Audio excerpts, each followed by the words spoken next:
So if you see your name with the title Mr. or Mrs., or they use our name in uppercase, this is back to Admiralty law.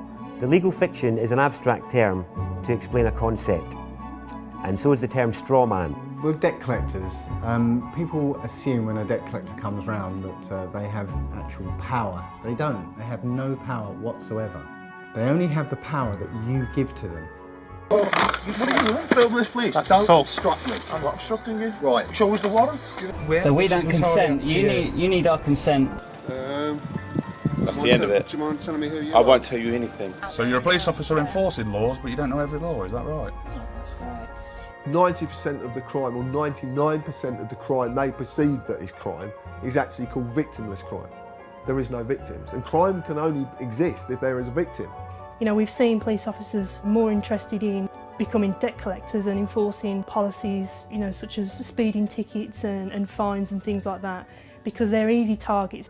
Once you comprehend the difference between lawful and legal, and ultimately what your legal fiction straw man is, the fear of debt collectors, police and authority just goes away.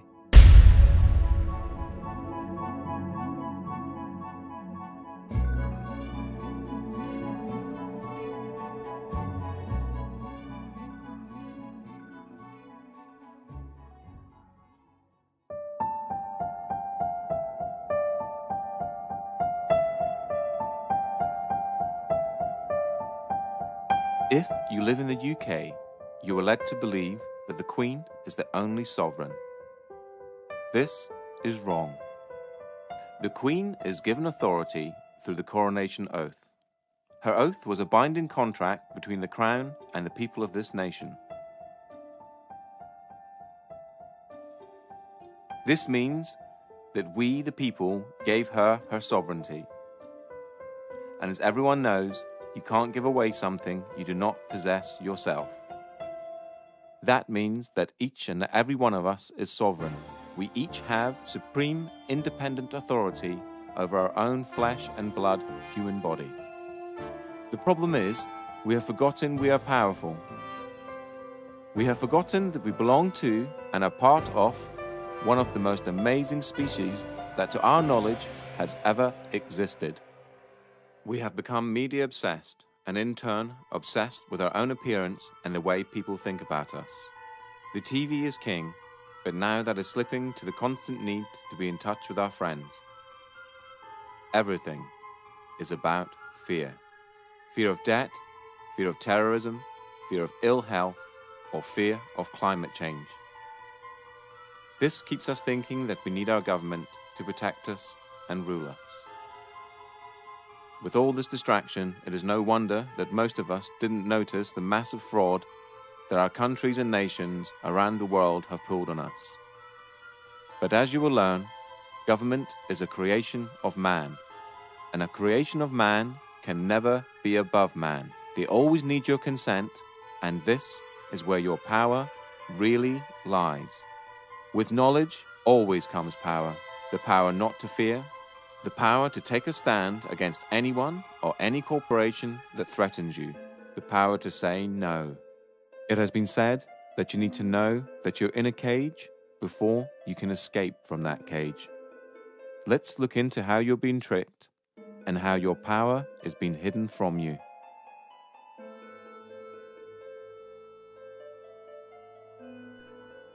If you've never heard of the terms legal fiction or straw man, then what you're about to learn is something that sounds so astonishing that it couldn't possibly be true.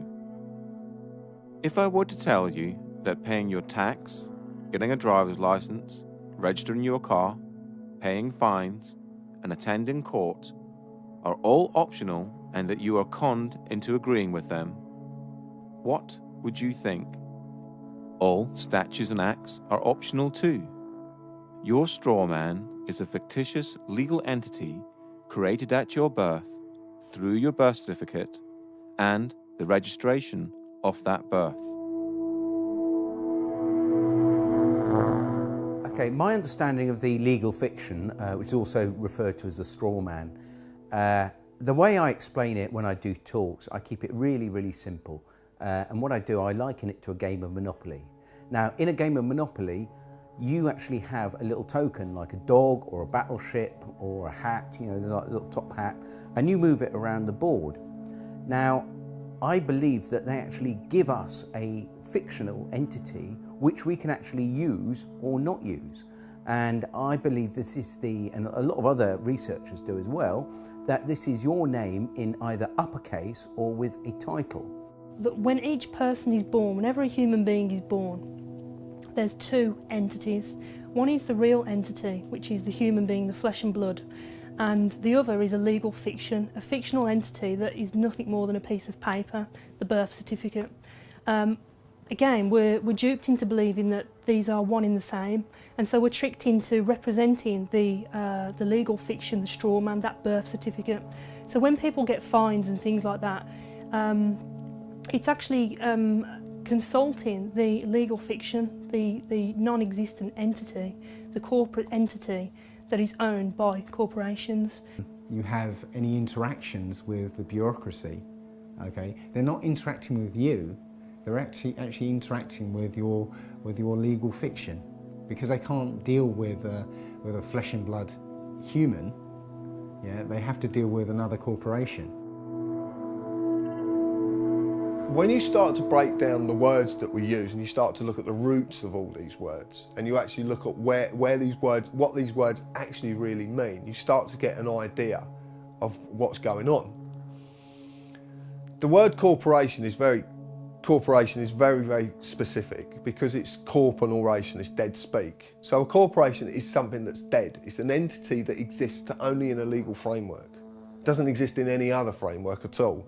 It only becomes an entity through legal mechanisms and legal means. In essence, when you were born and far too young to understand, a company with your name was created through your birth certificate. When your parents registered your birth, they actually created a company and handed ownership of that company and you over to the state. It is important to remember that your parents were tricked and had no idea this was happening. This is why the state can take children from their families and it not be classed as kidnapping.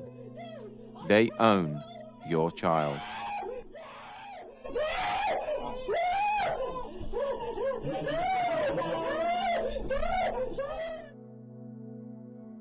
They own 1/10.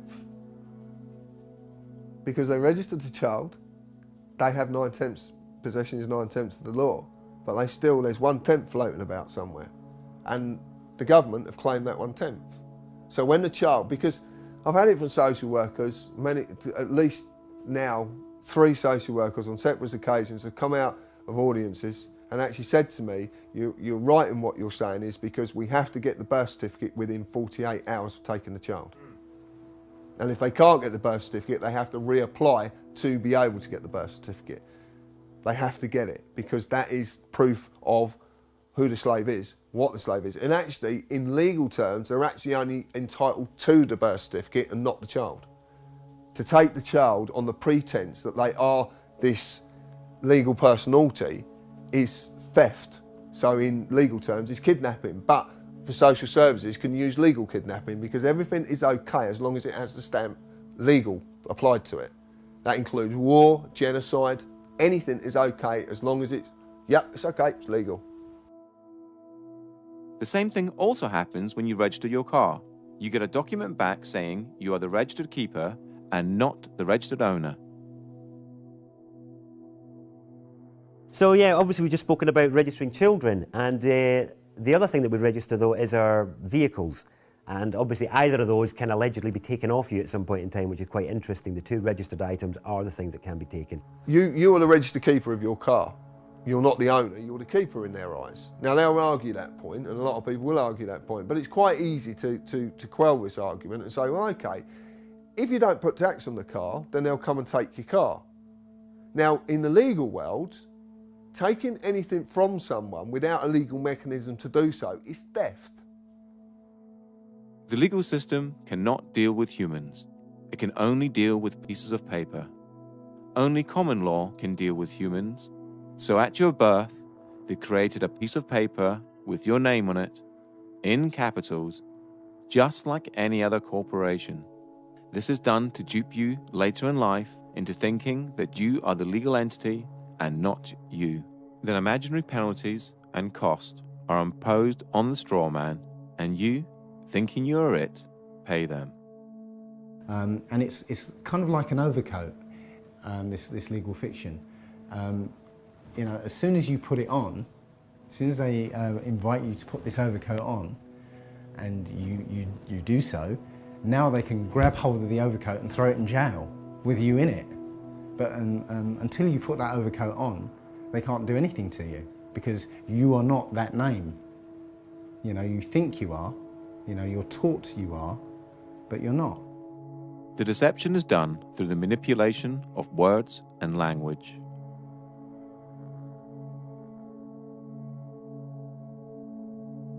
But that to me is legalese. It's just jargon that no one really understands, and because no one really understands it, no one ever questions it. We basically have a discussion that everybody is taught incorrect, but because everybody's taught incorrect, they believe it's correct. Legalese is a whole language of its own. It's a complete legal jargon that's not really designed for anybody to understand it other than those that are supposedly supposed to be enforcing it. And it's something that's so complicated that not even police officers understand what they're saying. What is wonderful is that they create their own language called legalese, and it has a completely different interpretation from English. You know, we're supposed to have you know, this sort of understanding that we were within the law, and yet they're not even using the same language as we are. The easiest way to understand legalese is to realise that there are many English words that have more than one meaning, depending on whom you are talking to. If I were to ask you what a person was, you'd probably say a human being, but that's you or I. If you were talking to someone in the law society, i.e. a police officer, lawyer, judge, etc., they have a different dictionary to you or I, and person could mean company or corporation, i.e. the legal fiction. You know, if you tell a lie often enough, it becomes truth, or certainly the perception of truth. So legalese is jargon that nobody understands other than those who actually come up with a jargon that really, really deeply understand it. And even police officers don't understand it, or magistrates, or even judges for that matter.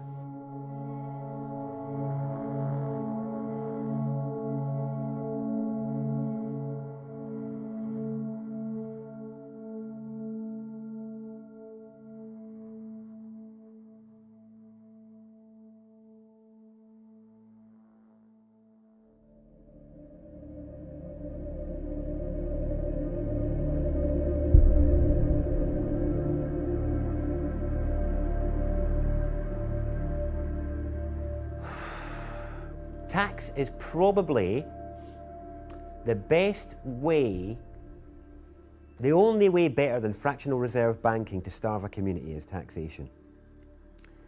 And it wouldn't be that case if the tax was actually spent on the people and on the land, but because it's not, it becomes a starving of the people. This is again comes back to corruption. And tax would be fine. We'd be living in an amazing health service, incredible roads, all the rest of it, if all the money that went into the taxation pot was paid for what it was supposed to be for. My understanding is it isn't. The problem that we have is the implications for its non-use is that, other than fraud, it's the only debt that can deprive you of your liberty. It's the only debt that they can put you in jail for is tax evasion or tax fraud, which is pretty serious really, because you can ignore as many credit cards or loans as you like and you can never be put in jail for any of that.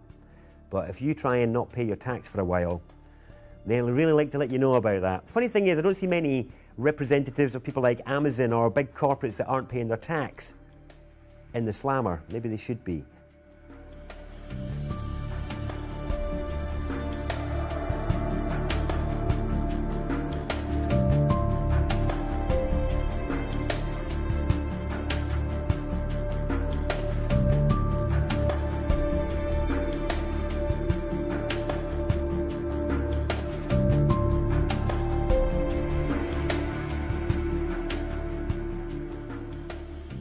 Income tax in the UK first started in 1799 as a temporary measure to cover the costs of the Napoleonic Wars. It is still a temporary tax today, which expires each year on the 5th of April and has to be renewed as a provision in the annual financial bill. Income tax was withdrawn in 1816, but was re-established in 1842 and has stayed since. Because of this, human beings are the only creatures on the planet that pay to live on it. The government does not own the product of your labor. If they did, you would be a slave. Since they do not own the product of your labor, then taxation can be defined as theft, or more accurately, extortion and blackmail. No man can own another, so no man can own the fruits of another man's labor. Most people will argue that it is a necessary evil, and that it's legal because the government say that it is. How else would we pay for hospitals, police, roads, and so on? Well, reaching into your own pocket to help a good cause is noble. Reaching into someone else's pocket under the threat of force is despicable. Here is a quick analogy. I run a construction firm, and I knock at your door and demand £10,000 to build an extension, or I'll take all your stuff and throw you in a cage. Essentially, that's what the government do when they tax you. They say they're going to supply you with services and protect you, but if you don't pay them, just like the mafia, they are the ones that come after you and use force and violence to get the money out of you. The trouble is, most people never look at these situations from these angles, and so rarely see the deception that is constantly being pulled over our eyes. A large percentage of all the tax you pay is used on war, bailing out the banks, and paying off the national debt. It has been calculated that 47% of all your income is spent on tax. You work 5 to 6 days a week and get to keep 54% of your wages. Then you have to pay for your mortgage or rent, gas, electricity, water, food, clothes, and that's just the basics. No wonder both parents have to work and work constantly, unlike families of just 50 years ago. You are a slave, and you are in a metaphorical cage that, just like Neo, you cannot touch, taste, or smell. A prison created by the mind of man. Governments essentially run human farms and feed you the perception of freedom. Governments do not make money within themselves. The government's primary function is to trick money out of your pocket and feed it into their business, so they can carry on with wars, deception, and human farming, all in plain sight.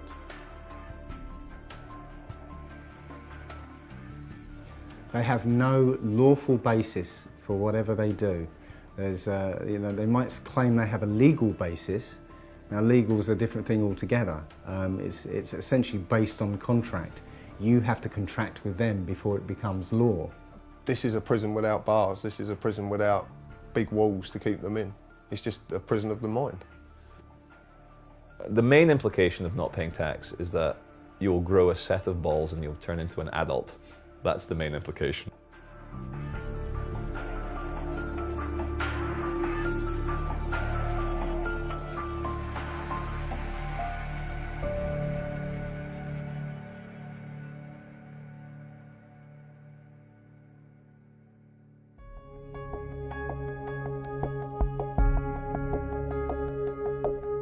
The three functions of money are distinguished as 1. A store of value or purchasing power, the ability of an item to hold value over time. 2. A medium of exchange. Money serves as a medium of exchange, i.e., an asset that the sellers will accept as payment. A medium of exchange allows people to eliminate the use of barter. 3. A unit of accounting, a way of placing a specific price on economical goods and services. As a unit of accounting, the monetary unit is used to measure the value of goods and services relative to other goods and services. Money in its modern form arose from goldsmiths who retained gold and other precious metals in their safes and in exchange they gave certificates to prove the deposits. People then started to exchange the certificates for goods and services, and the goldsmiths very quickly realized they could make a lot of money out of just looking after other people's valuable goods. They're now no longer a goldsmith, but running a deposit facility, took in gold and other precious metals as deposit and issued deposit notes that the public used as money, backed by the gold in the deposit facility's safe. The goldsmith soon realized that very few people actually redeemed the gold, and so he started to give out loans in the form of deposit notes, knowing that he only needed around 10% of actual gold in his safe, as that would cover, even on a busy day, the amount of people exchanging certificates for gold. The deposit facility would then require the loan repaid plus interest, and this was the birth of modern banking. Through the years, money has been backed by, given a store of value by the silver standard and gold standard, meaning you could redeem the note for gold just like it says on this US note here, if you so required. On the 21st of September 1931, the gold standard was abolished in the UK, and on the 13th of August 1971 in the United States. Since 1971, the majority of the planet now use fiat currency. Fiat currency is money backed by nothing and has no value. It only has value because it's decreed as such by the government, and more importantly, we all believe it has value.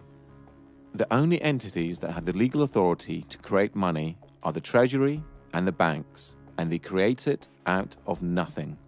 Martin Wolf, the Financial Times chief economic commentator, said this: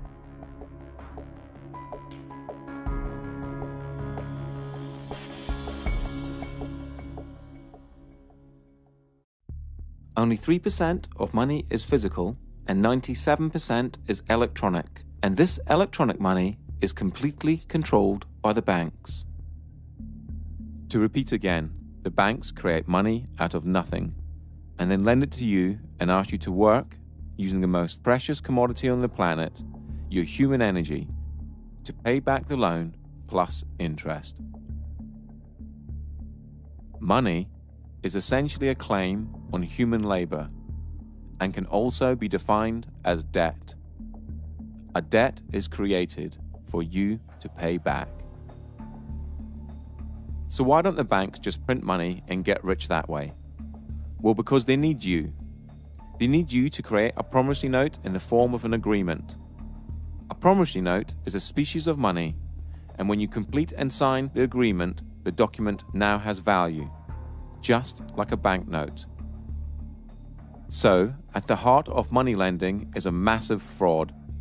You create the money with the authority of your signature and the creation of a promissory note that the banks then securitize, making them more money. Then the bank makes you believe you have borrowed the money and requires you to pay it back plus interest. Please remember this when you get to the section about debt later on in this documentary. During this documentary, you will hear people talk about promissory notes and bills of exchange. A promissory note is a promise to pay and is created by you, the debtor, and a bill of exchange is an order to pay and is created by the creditor. And they both have value.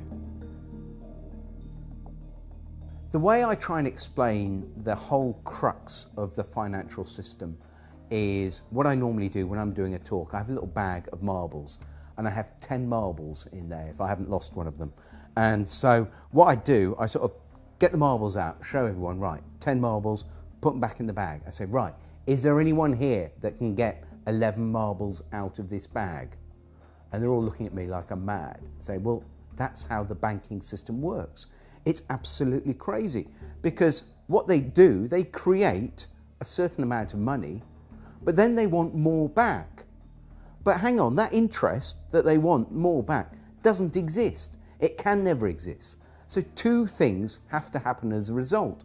one thing, the supply of money, or marbles, whatever we're talking about, has to increase. And not only does it increase, it has to increase exponentially, more on top of more. So it's basically, the curve is going up and up and up and up.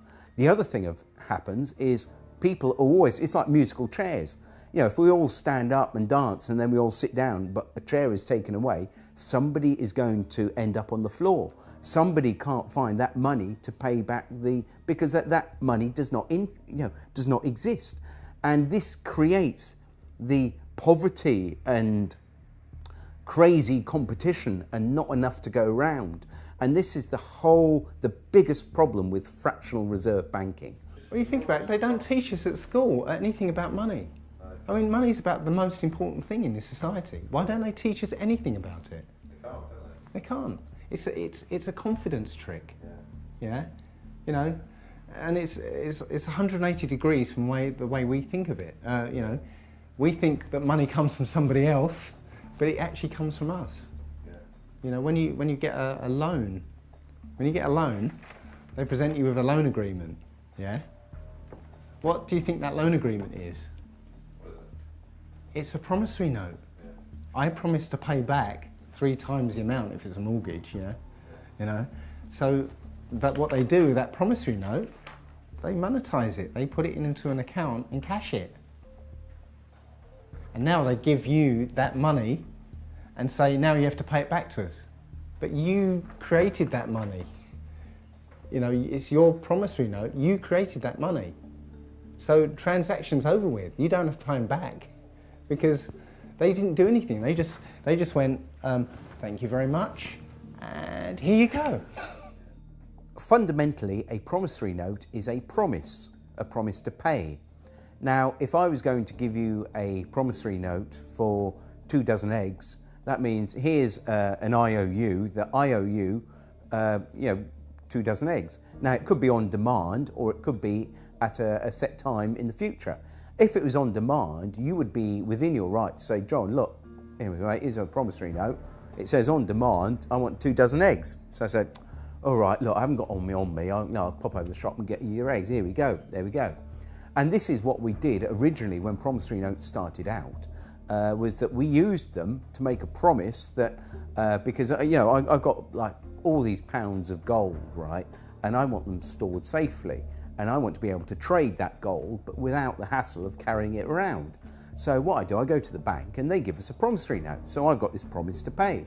So I can then take it somewhere else and say, look, I've got 2 pounds of, 2 pounds of gold here, or silver, whatever it is. This is how it started out. Now, at no time have promissory notes been, outlawed or taken away. And this is how big corporations actually trade with each other, with promissory notes. And in their memorandum articles of association, when they set up their businesses, a lot of them will state within their documents that they will take promissory notes.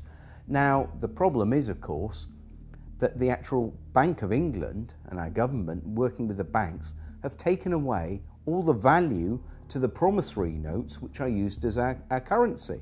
So now the promise to pay £1, well, £1 of what? It's not £1 of anything. It's just, it's now become like monopoly money. This is back to the analogy with monopoly.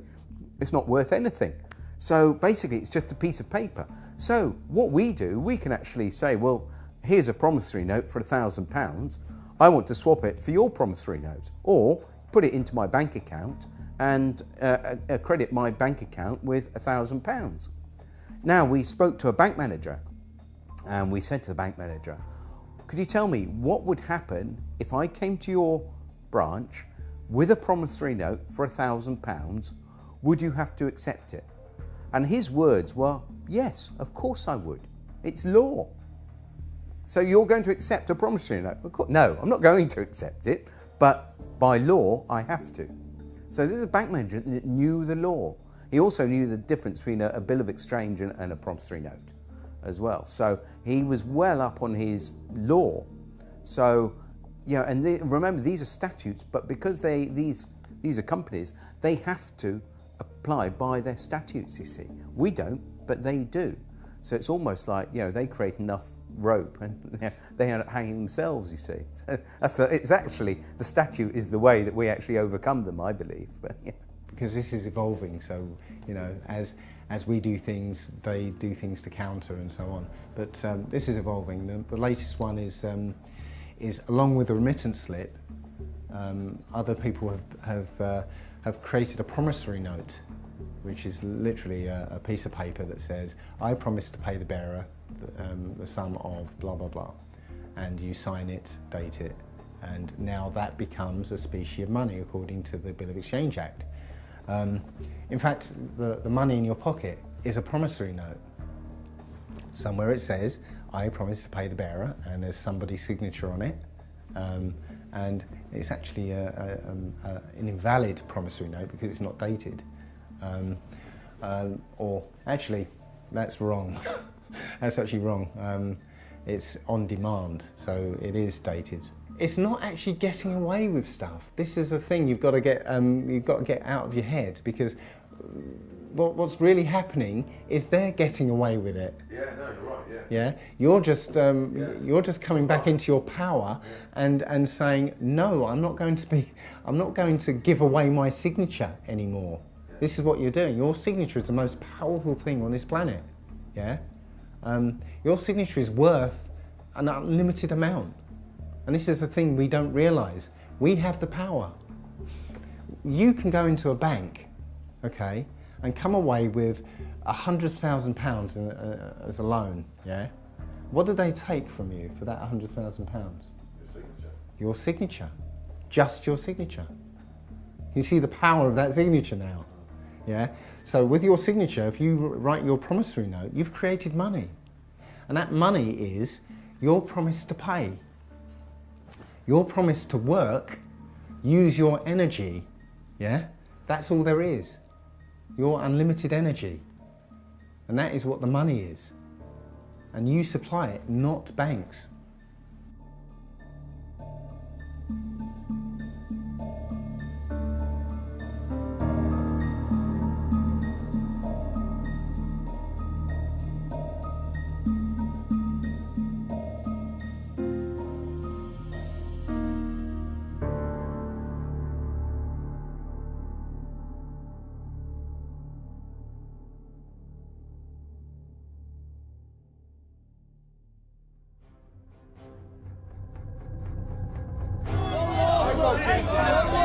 Don't assault me! Don't assault me! Walk back! Don't assault me! Am I free to go? Listen, mate, I'm asking the questions. You're the public servant. Will you take your hand off my car, please? Thank you. I do not consent, officer. I don't consent to him entering the property, breaching the peace. But I am sovereign over my human body, and I do not consent to any search. I do not consent to any authority you feel you have over me. I am a sovereign British citizen, and I do not wish to be searched. I am the county court bailiff. No authority. Excuse me, it's our right to film you. It's our right to film you. Yes, it is. Under what law are we not allowed to film you? Because I'm asking you not to.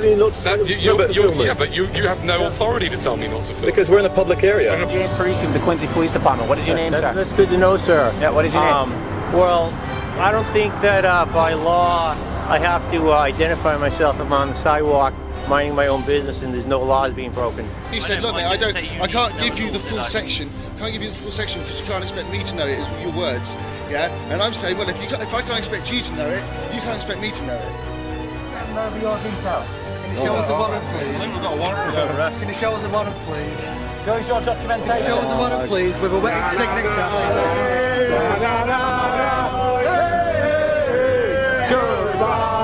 I'm not happy with this, mate, honestly. Okay, alright, well... Am I being detained right now? No, you're not being detained right now. Am I free to go? Sorry? Am I free to go? Not at the moment, no, because I need to... Well, am I being detained or arrested right now?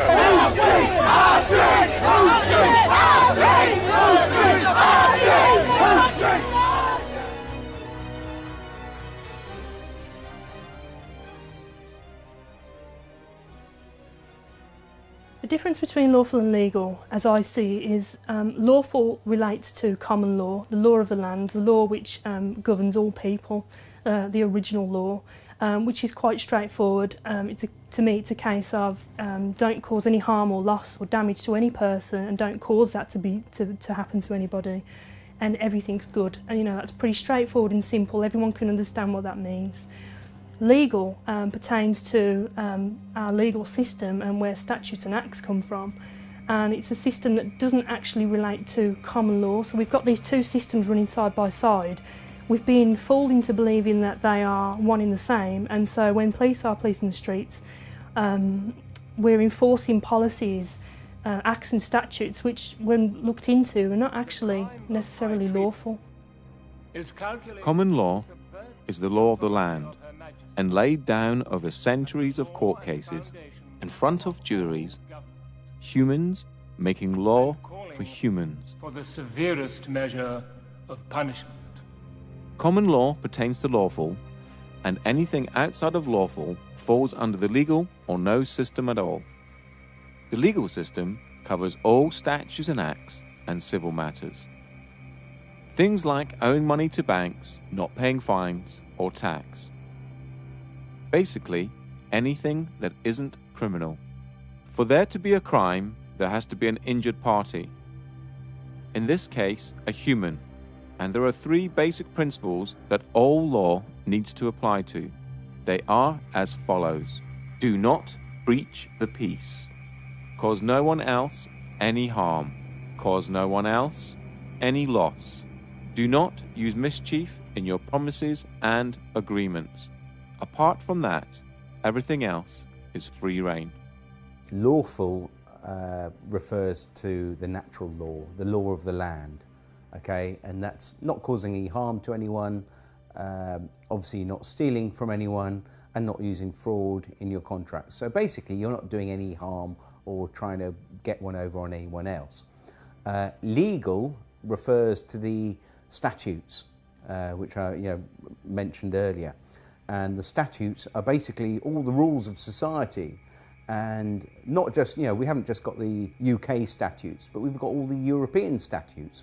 So you've literally got tens of thousands, if not hundreds of thousands of laws, which every day, we could be breaking without knowing. We all know that you can't go around raping and killing and murdering and invading. We don't need fucking laws for that. Like, we'll deal with that as it comes.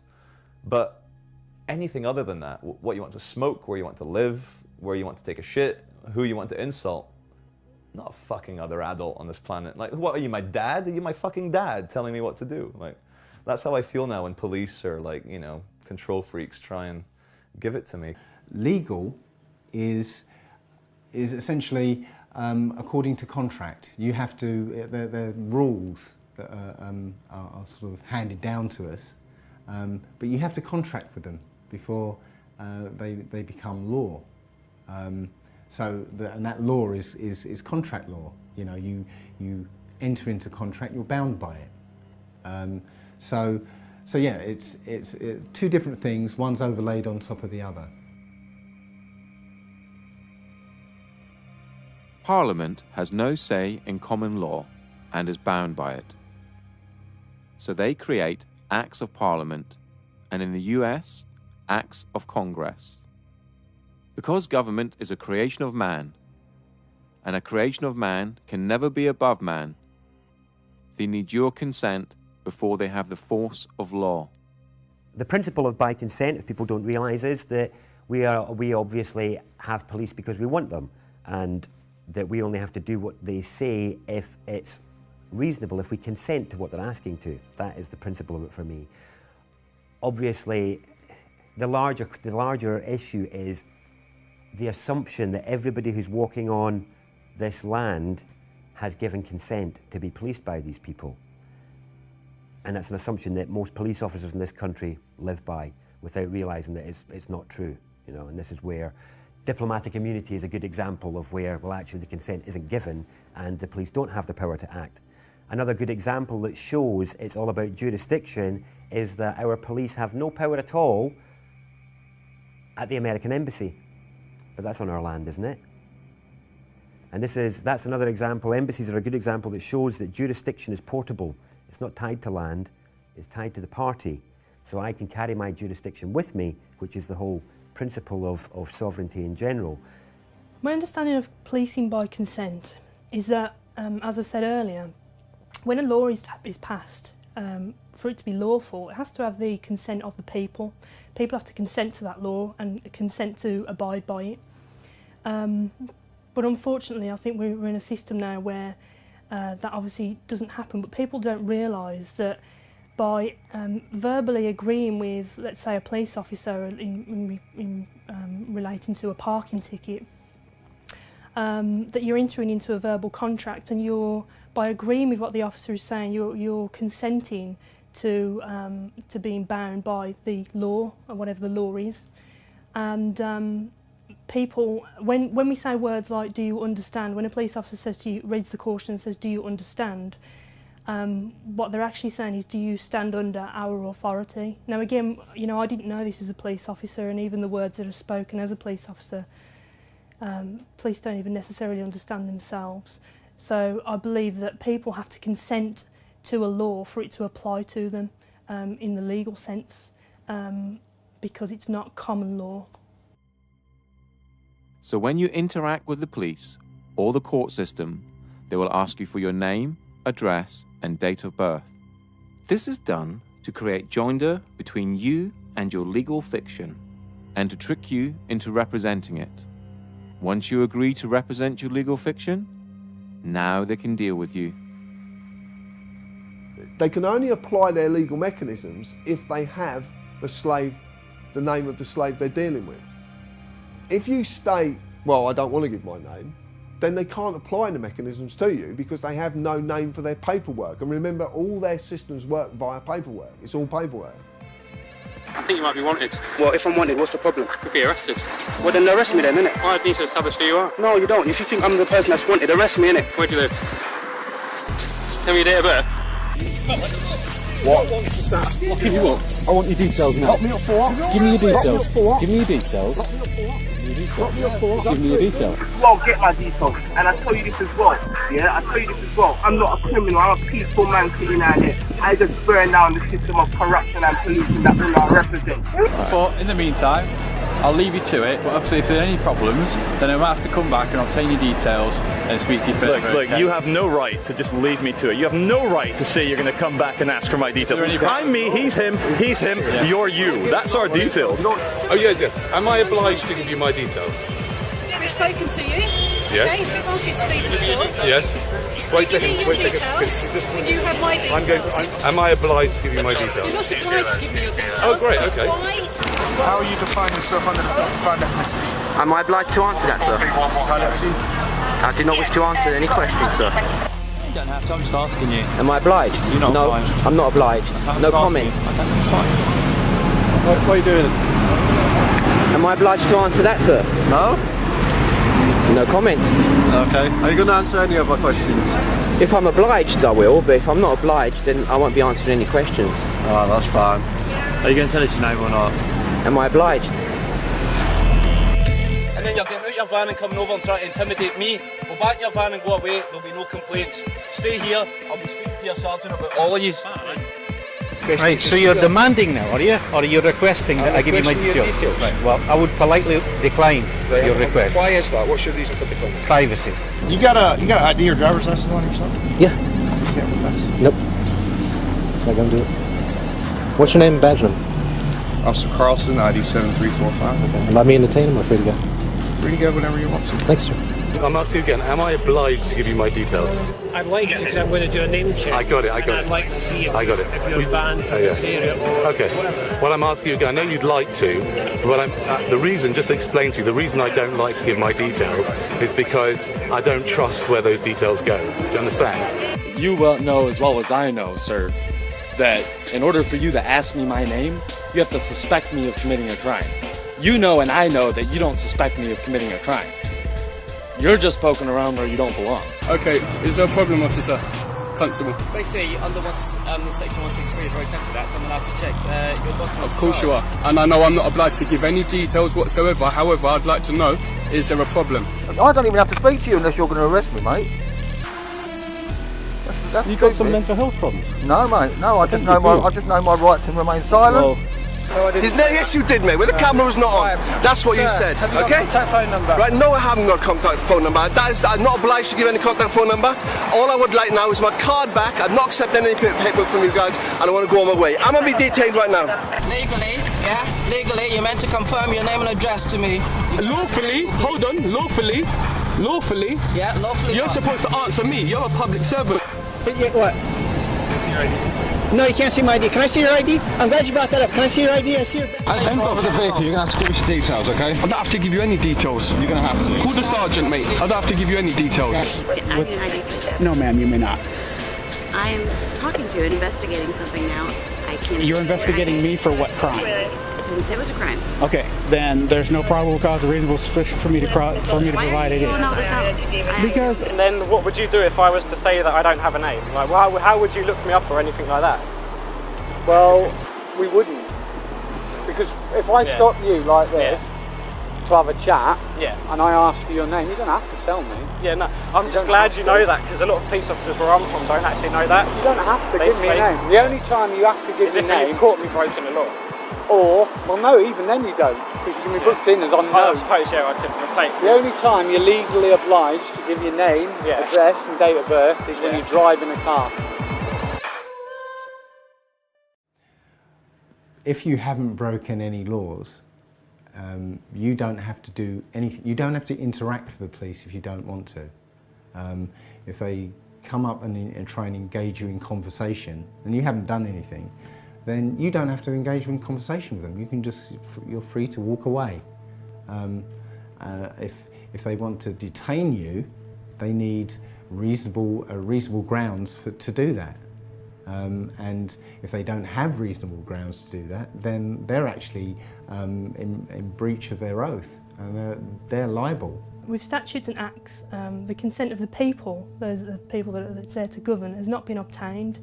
And so, you know, it's frowned upon. It's very much a grey area, and police are being used to enforce statutes and acts of the legal system, and not really understanding what that means and what it means as a police officer to police. I believe that Black's Law Dictionary states that a statute is a legislative rule of a society given the force of law by those who consent. So a statute it doesn't actually say a statute is a law, it says it's a legislative rule of a society given the force of law, but only by those who consent to being in that society or consent to the fact that consent to the law. So if you say to a policeman when they stop you, I'm sorry, I do not consent, I do not understand, that is, I do not stand under you, then you can step away from that. But it's important that you uphold the actual natural law. And of course the policemen and magistrates and also the Queen, they all state oaths to the law of the land. So you can ask an officer if he's actually, are you on your oath? So it's important that we can actually get them on their oath, because they don't swear an oath to uphold the law of the sea or statutes. They swear an oath to uphold the law of the land. If you're pulled up by the police and the police say to you, can I have your name? And you say no, which officially you don't have to give your name. It's actually on the Metropolitan Police site itself. It actually says you don't have to answer their questions. But if you don't answer their questions, they're going to do one of two things. If you get a good copper, they're going to go, okay, not a problem, you haven't really done anything wrong, we'll leave you alone. You get a bad copper, then you're going to get dragged to the floor, roughed about, cuffs on, you'll be dragged down the station, where you will be bullied and coerced into giving your name in the end. And if you don't, they will just keep you as long as they possibly can. To lock any human being in a room that they can't leave, and especially in a room that has the very, very bare essentials, is torture. So remember, if you haven't broken any laws, no one has the right to tell you what to do. We are all equal in the eyes of the law, from the Queen to the police and to you or I, and we are all innocent until proven guilty. So if a policeman stops you in the street and you haven't broken any laws, do not comply. Always ask, am I detained? Or, am I free to go? Do not give your details and ask if you're obliged to. If they do try to search you or arrest you without your consent, tell them you are doing this under duress. If you have not broken the law, do not comply. Only interact with the police if you wish to. If you do not wish to, do not consent. The more of us that do not comply, the less likely this country will become like Nazi Germany or Communist China. The police swear an oath to the Queen, so ask them if they are under their oath. If they reply yes, they are bound by said oath and can only uphold common law.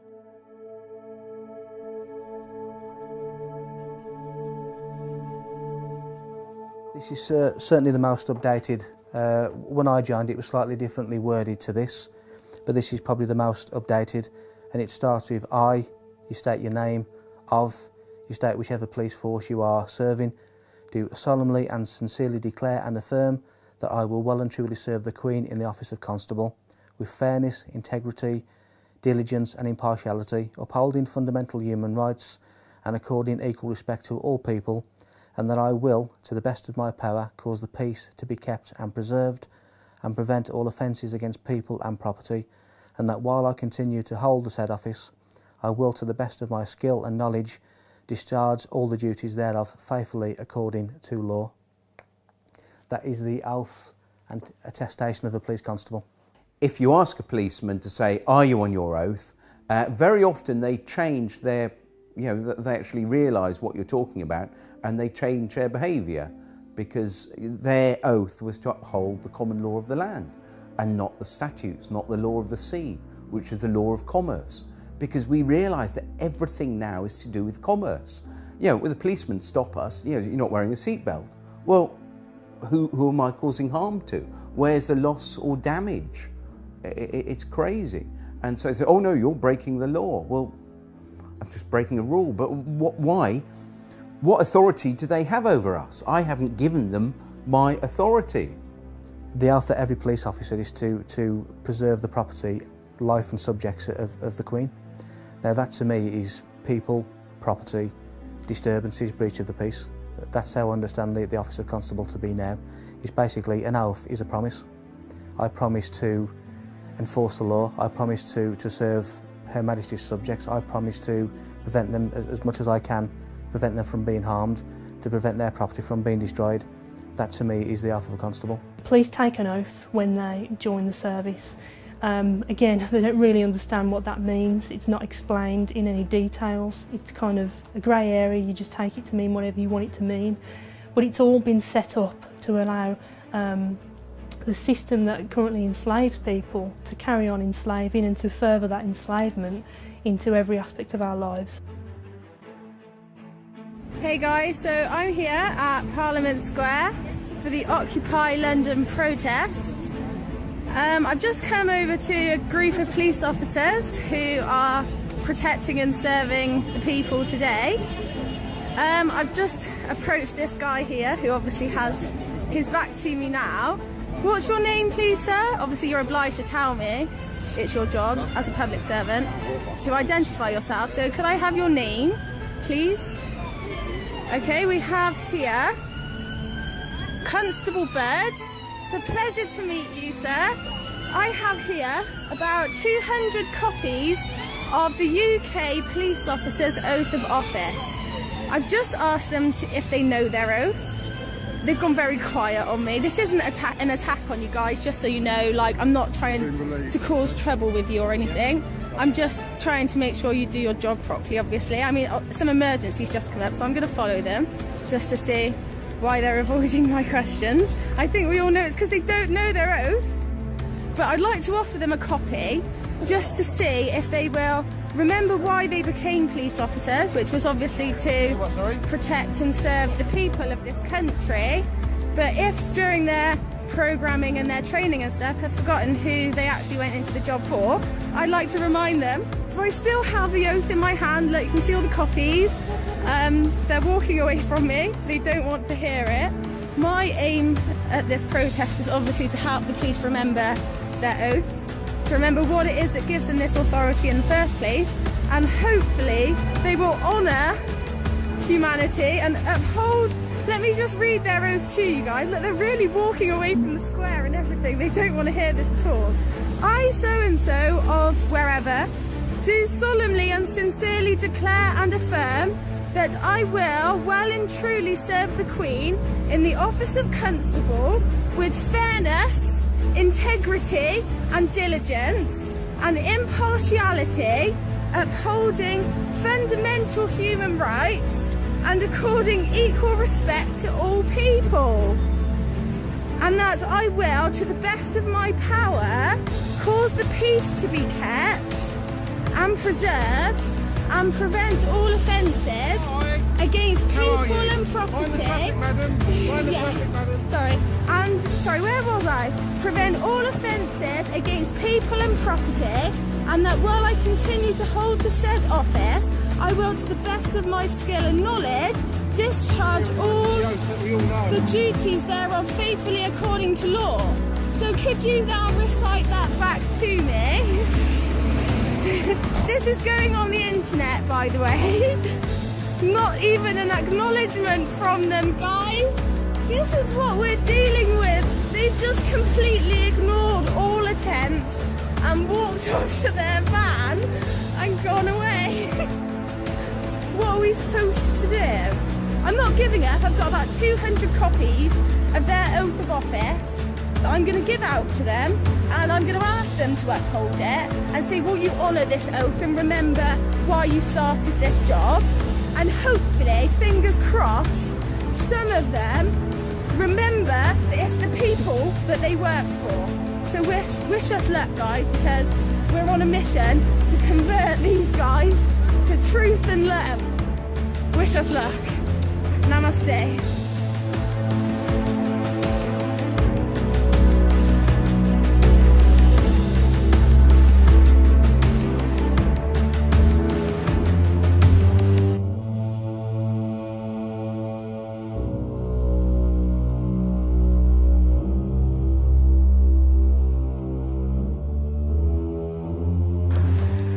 How are you insured? Excuse me, take your hands out of my camera. Today?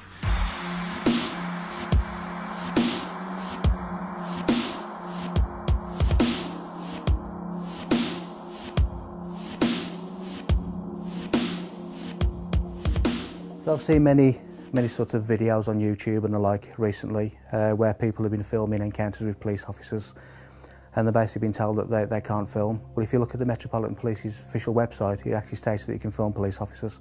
If it's in the public domain, if it's in the private domain, then obviously that may well be different, because there's certain laws of corporations and whatever that may prevent that. But certainly if you take a camera or a phone and you record the encounter, there's nothing illegal about that at all. It maybe help as a witness as an accurate account of what's being said, so there's sort of no ambiguity at a later stage. But certainly not illegal to film anyone in a public domain. There are simply no laws preventing you from filming in public. This also includes the filming of the police performing their duties. Here is a letter that was sent in 2010 to all police stations regarding filming in public. Dear colleagues, guidance for photographers. I am writing to you in my capacity as chair of the ACPO, Communications Advisory Group, which sits in the presidential business area. There have been a number of instances highlighted in the press where officers have detained and deleted images from their cameras. I seek your support in reminding your officers and staff that they should not prevent anyone from taking photographs in public. This applies equally to members of the media and public seeking to record images who do not need a permit to photograph or film in public places. ACPO guidance is as follows. There are no powers prohibiting the taking of photographs, film, or digital images in public places. Therefore, members of the public and press should not be prevented from doing so. We need the cooperation with the media and amateur photographers. They play a vital role as their images help us identify crime. We must acknowledge that citizen journalism is a feature of modern life, and police officers are now photographed and filmed more than ever. Unnecessarily restricting photography, whether for the casual tourist or professional, is unacceptable, and it undermines public confidence in the police service. Once an image has been recorded, the police have no power to delete or confiscate it without a court order. Yours sincerely, Andrew Trotter, Chief Constable, Chair of ACPO Communications Advisory Group.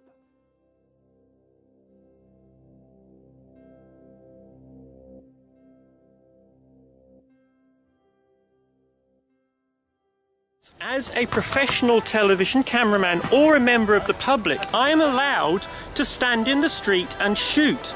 I don't need 4 police officers or wardens or whatever you are when I stop to do this. This is absolutely bloody ridiculous. And I'm fed up with every single time that I do this of being stopped and being questioned and being treated like some kind of criminal.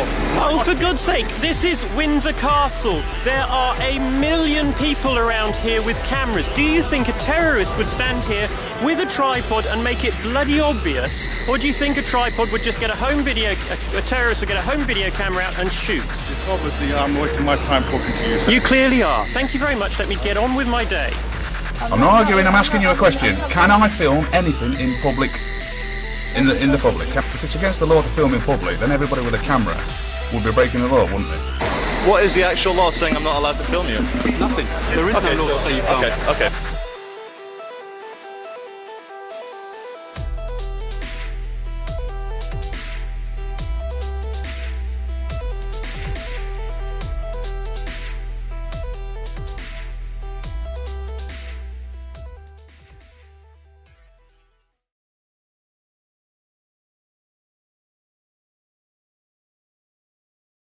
There is only one act that gives police blanket powers to search the public, and this is Section 60 of the Criminal Justice and Public Order Act 1994. But this needs to be authorized by an inspector or above, and only if he or she suspects that instances involving serious violence may take place and that persons are carrying dangerous instruments or offensive weapons. The order will cover a specific area, normally a town or suburb, for a period of no longer than 24 hours. In a nutshell, if there has been a riot or a gang fight or something of that nature, a Section 60 may be brought into force, and anyone in that area can be searched without reasonable grounds for suspicion. All other bases for searches need reasonable grounds for suspicion, and they must follow Go Wisely. Officers conducting a stop and search will work through a process called Go Wisely. If officers do not follow Go Wisely, they leave themselves open to an assault allegation and the search itself being unlawful. The police currently have over 20 stop and search powers. They are mainly for weapons, drugs, stolen property, or articles intended to damage property. Those made using powers from Section 1 of the Police and Criminal Evidence Act, commonly referred to as PACE searches, are the most common. Go Wisely is a mnemonic that was created so the police could easily remember the terms laid down in Section 1 of PACE. Section 1 of PACE is the foundation document for all searches that require reasonable grounds for suspicion. In this modern age, it is very easy to download the documents from the website supplied, such as Section 1 of PACE, a breakdown of Go Wisely, etc., and keep them on your mobile phone, so if you do ever have an encounter with the police, you have evidence straight away to show them that you know what they require to make the encounter legal. If a police officer insists on searching you, do not resist. It will only end one way. Tell the officer that you're alarmed and distressed and you are being searched under duress, and make it very clear that you do not agree with the search and only sign the paperwork if you want to. Signing the paperwork means you agree to being searched. Take a lesson from the previous section and always film your encounters with the police. This tactic works twofold. Normally, when you pull a camera out, the police completely change their attitude and work to a more professional standard. Secondly, you have evidence of the entire encounter in case the police officer tries to make any false allegations against you. If you are being searched under the Misuse of Drugs Act 1971, the police officer must comply to go wisely as laid out in PACE Section 1. The root power for the search comes from PACE Section 1 and they must adhere to it. If the police do not follow PACE Section 1, then the search can be considered unlawful and an assault charge can be filed against the officer or officers, as with R v Bristol 2007, where the police refused to give their name and the station they were dispatched from. From the mnemonic Go Wisely, the most important aspects for you to question are grounds, object, and lawful reason. Ask the officer what are the grounds for the search and the object of the search, what he thinks he will find, and what laws allow him to do this. This is important because the police have to justify why they have stopped you and record this, and asking the questions makes it harder for them to stop you without reason. The point to all this information is, the police cannot search you unless a Section 60 is in place without reasonable suspicion. You can, in such cases as a drug search, refuse by not giving consent, as laid out in the Drugs Act 2005.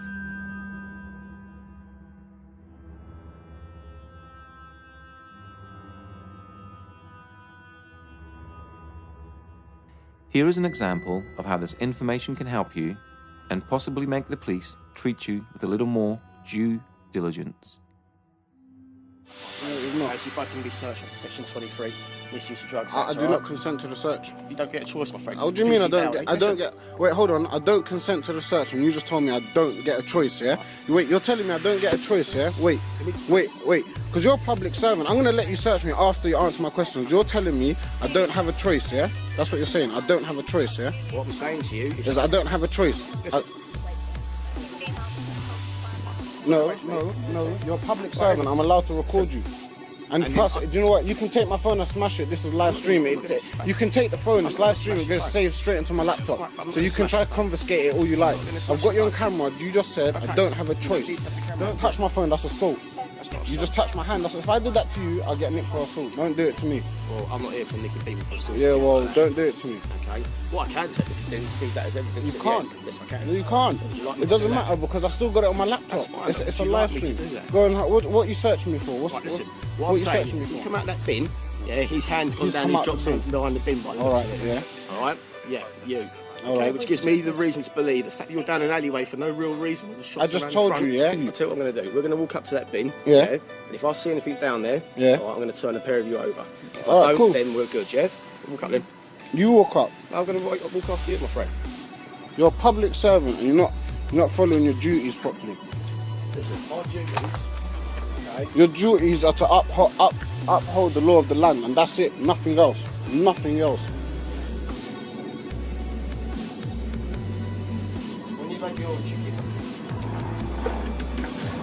You're not obliged to tell them, bro. You don't have to tell them. And I'm telling him the law, innit, just in case he doesn't know. He doesn't have to tell you. I will not calm down. You don't have to tell them your name, Phil. If you want to, you can, but if you don't. Yeah? You never found nothing. You're not going to search me. That was your deal, innit? Yeah, that's my deal. Cool. And now I need to ask you a question. Are you working in accordance to the oath that you took to become a police officer? I need to answer that question. Of course you do. You're a public service. You're a public servant. You have to answer all questions.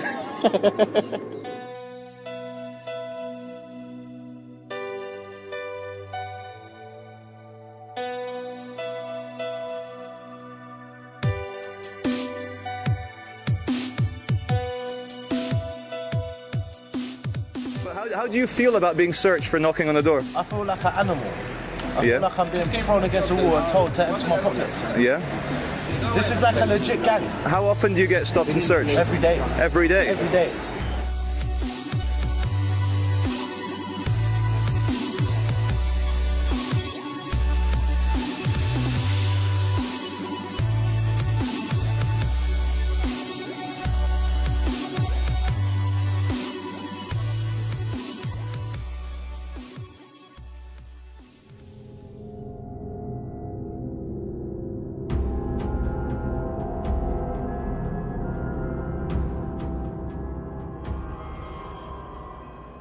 If you are being stopped by the police under Section 163 of the Road Traffic Act, which allows the police to stop a person driving a mechanically propelled vehicle, you could argue that you are not a person and that you're not driving, you are just travelling, which would all be true but will probably get you nowhere.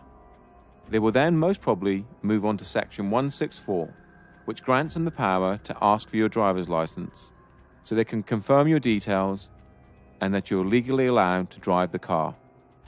Now, since this is an act we're talking about, there is no law saying that you must give your name, but by having a driver's license, registering your car and paying road tax, you sort of agree to it through conduct, to the rules of the Road Traffic Act, that is.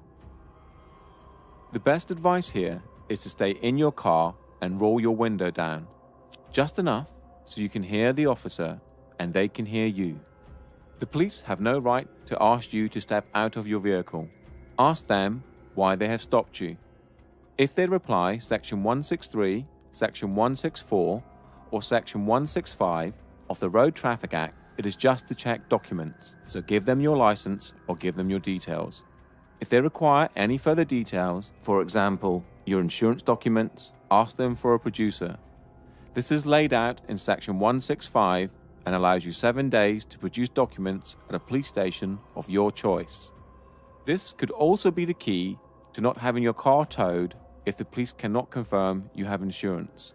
It is clearly laid out in Section 165 that you have 7 days to produce your documents before it becomes an offence.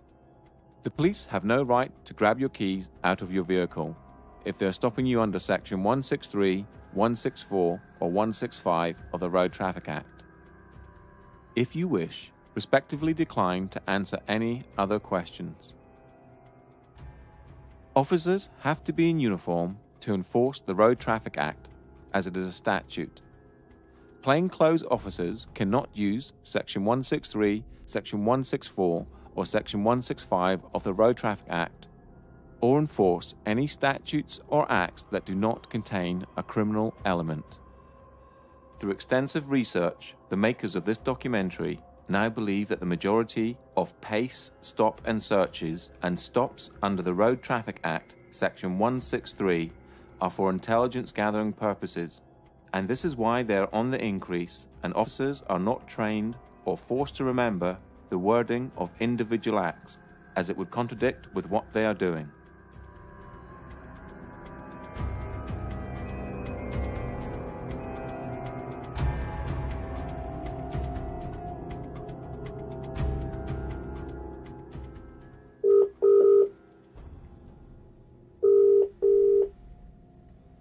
Welcome to Hertford Chicken Stabulary.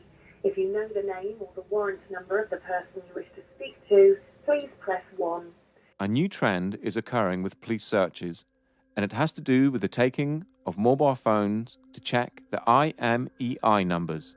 You right, Sarge? How you doing? You okay? I'm fine, thank you. You don't want to give the officers your details? Yeah. What, is there a reason for that? Because I haven't committed any crime and I don't think I'm obliged to. No, you don't have to. Yeah. What we will do is we do an IMEI check on your phone, though. We have been told to do that. What's that? Check your phone to make sure it belongs to you. It belongs to me. It was given by my girlfriend. Yeah, we're entitled to do that, okay? Okay. So if you can hand your phone over to the officers and we'll do a check on that. Okay. You have to do that? Sorry? Am I obliged to give you my phone? Yeah, you are. Alright. We're checking to make sure it's... I've got that on record. Now everyone has a mobile phone, and I would think it very difficult for them to say they had reasonable grounds to suspect that the phone was stolen, unless the officer's information was intelligence-based. After an extensive search online, nothing came up, so I called the police to ask them. Here is that conversation.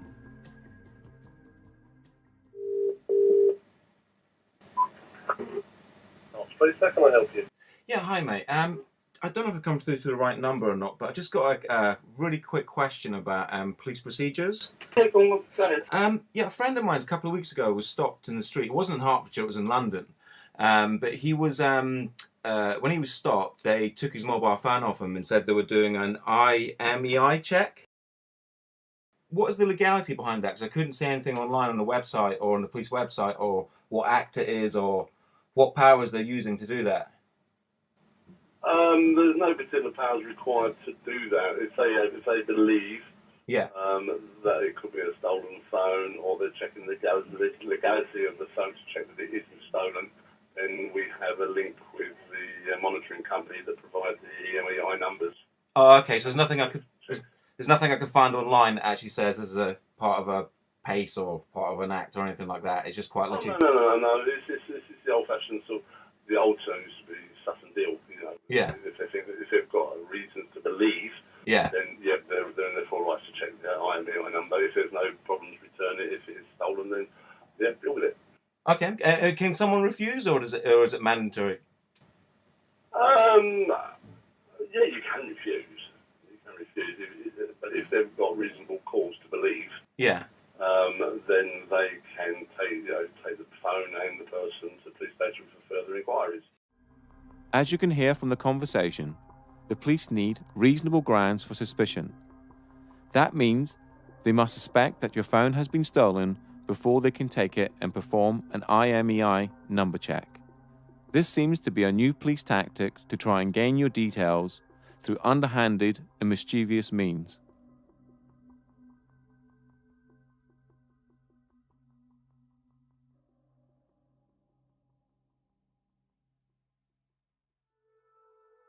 A breach of the peace is an old common law concept which is used to prevent unlawful violence against people or property.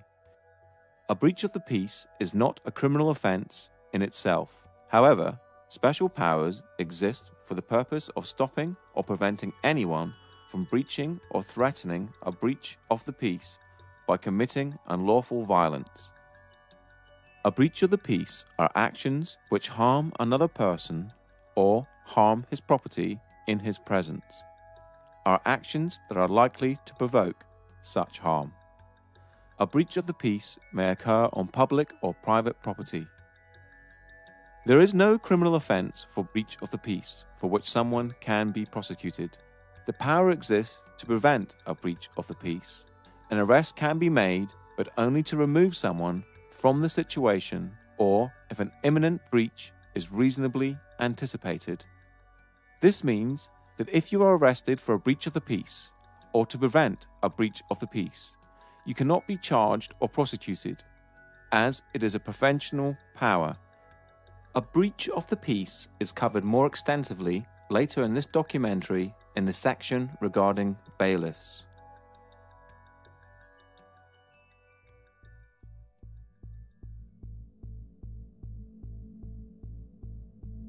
Section 5 is probably one of the most abused powers the police have in their arsenal, and a police officer can arrest without warrant if he believes you're in breach of this section. Since February 2014, the word insulting has been removed from the Act to move into line with Article 10 of the Human Rights Act. This means you can say whatever you wish as long as it's not aggressive in nature or provoking violence. The best advice is to stay calm and not swear or make threats, and as long as you have not broken the law, harm, injury or loss to a fellow human, you will be fine. Just remember this, most police officers respect being respected, and you will have a greater chance of moving on with your day if you do so. But always stand up for your rights. These are the most common types of police interactions, but there are many more acts they could use to try and stop you in your everyday life.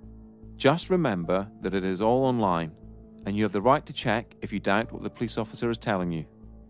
What you are watching here are the police violently arresting protesters for small infractions such as not listening to a police command, not giving details, or Section 5 public disorder. They have committed no crime and are now essentially being tortured.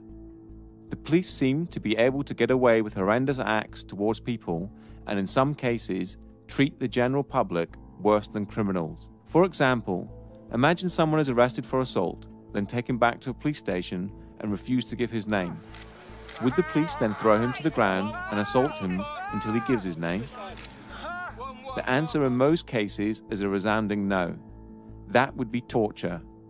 Article 3 of the Human Rights Act, that was incorporated into English law in 1998, states, "No one shall be subject to torture or inhumane or degrading treatment or punishment." Another case similar to this would be smashing someone's window to enforce the Road Traffic Act, essentially breaking a law to enforce an act, a rule. The police need to go back to policing, preventing a breach of the peace and protecting people and property. Upholding rules should never be done by force. You are a sovereign entity, and no one has the right to tell you what you should or shouldn't do, or how you conduct your life, if you haven't broken any laws. If someone had that power over you, then you would be a slave. Think about it.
As covered in the first part of this documentary, money does not exist.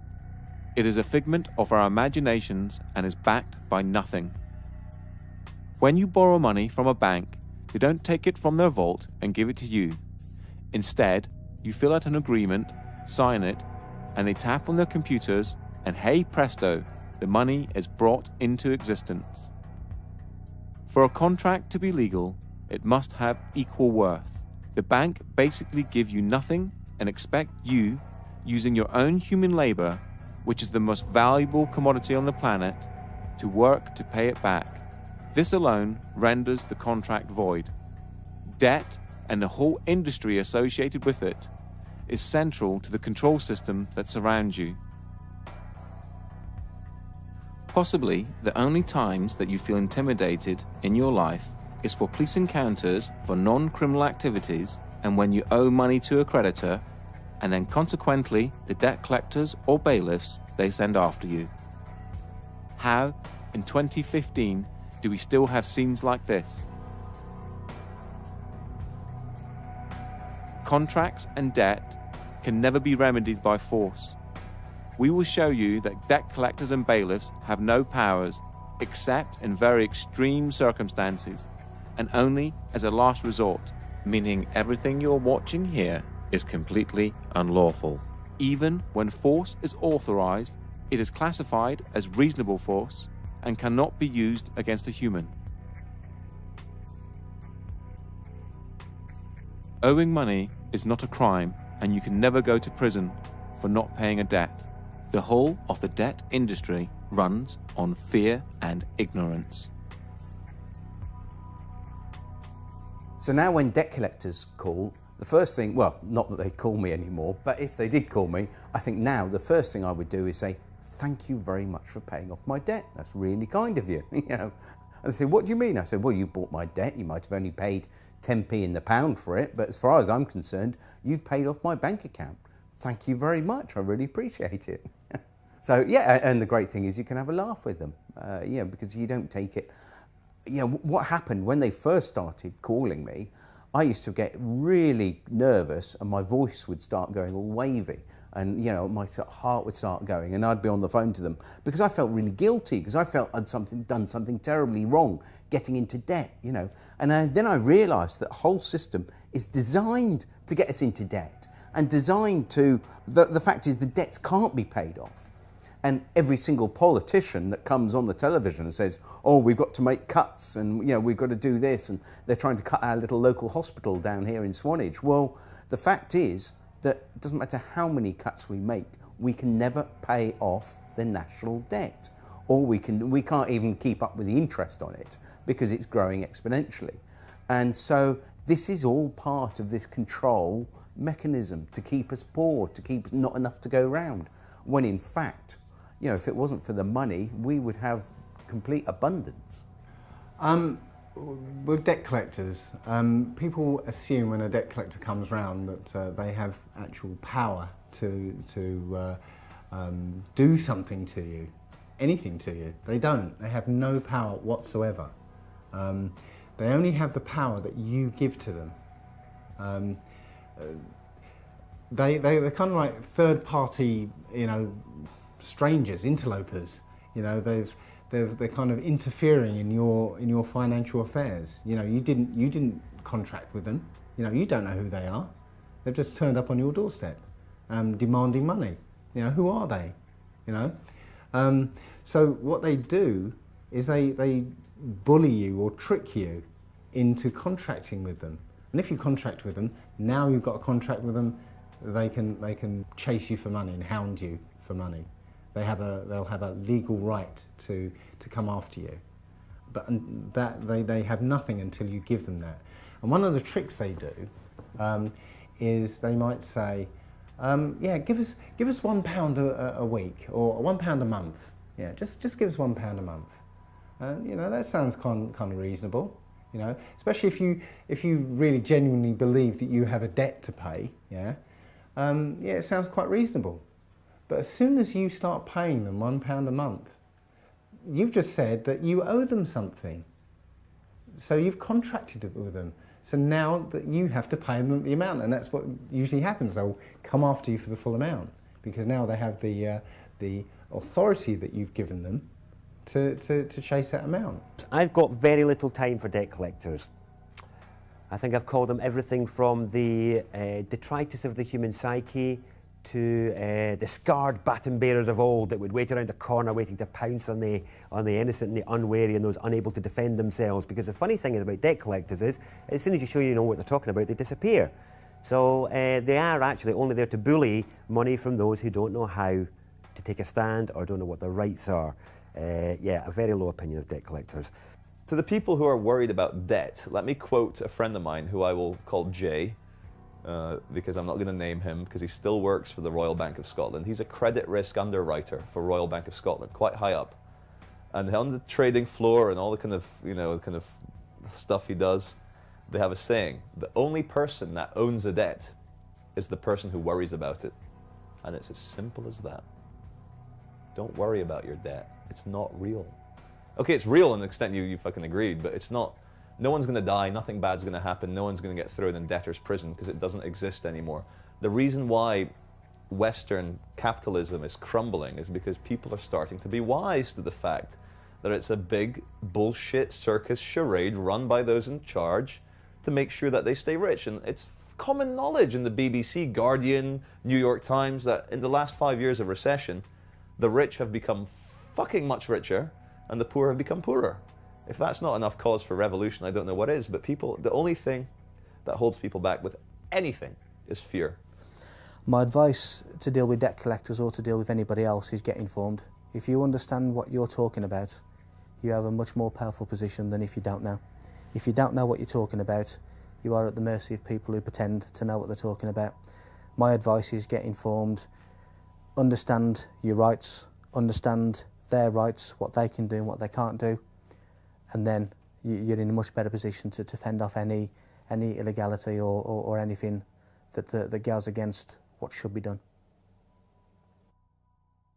Since the financial decline starting around 2007 to present, caused by the banks and then subsequently bailed out by public money, the effects of which are still being felt across the world.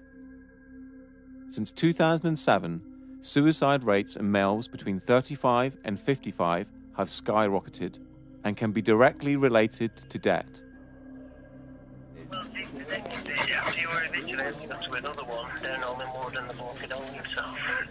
Oh, right. So you had to go to another eviction in Hollywood and the bloke had hung himself? Oh no! It's not good, is it? Really? It's not Seriously? good. Our heart goes out to Bloody everybody. hell. Everybody.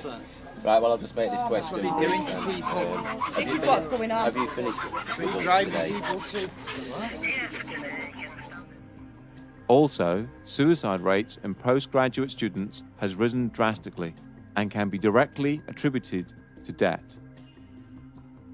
Before we continue, you must realize that no one has power over you. The system that surrounds you is just an illusion, created by the mind of man. Owing money or breaching a contract can never be remedied by force. And in this game of cat and mouse, knowledge is your most powerful weapon.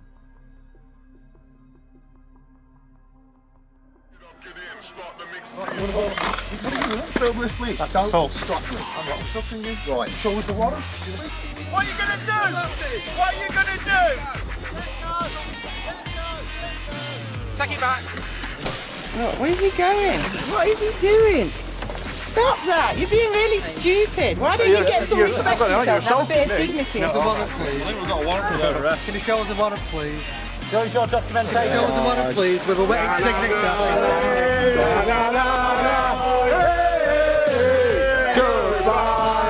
Okay, no, sorry, I'm just asking you as a human being to another human being, my dear. I just wonder what would motivate people to work for debt collection agencies. Because all you do is hassle poor people. So you can't get, so you've not got the original credit agreement with a wet ink on it, so you've got no proof of claim. Have you got the deed of assignment, mate? Well, the reason is, all the other debt companies before you tried to get some money out of me and didn't manage it. I'm just wondering what makes you think that I'm going to pay you anything. So what the council's done is handed it on to a different set of private bailiff called Marston, High Court Enforcement Officers and Certified Bailiffs. Right, I'll just tell you something now, right? Council tax, yeah? You cannot force them to go and bully somebody else. Yeah? I hope you enjoyed wasting your time. See ya! See you later! Bye-bye! See how fucking quick, hey, see how quick he just fucked off?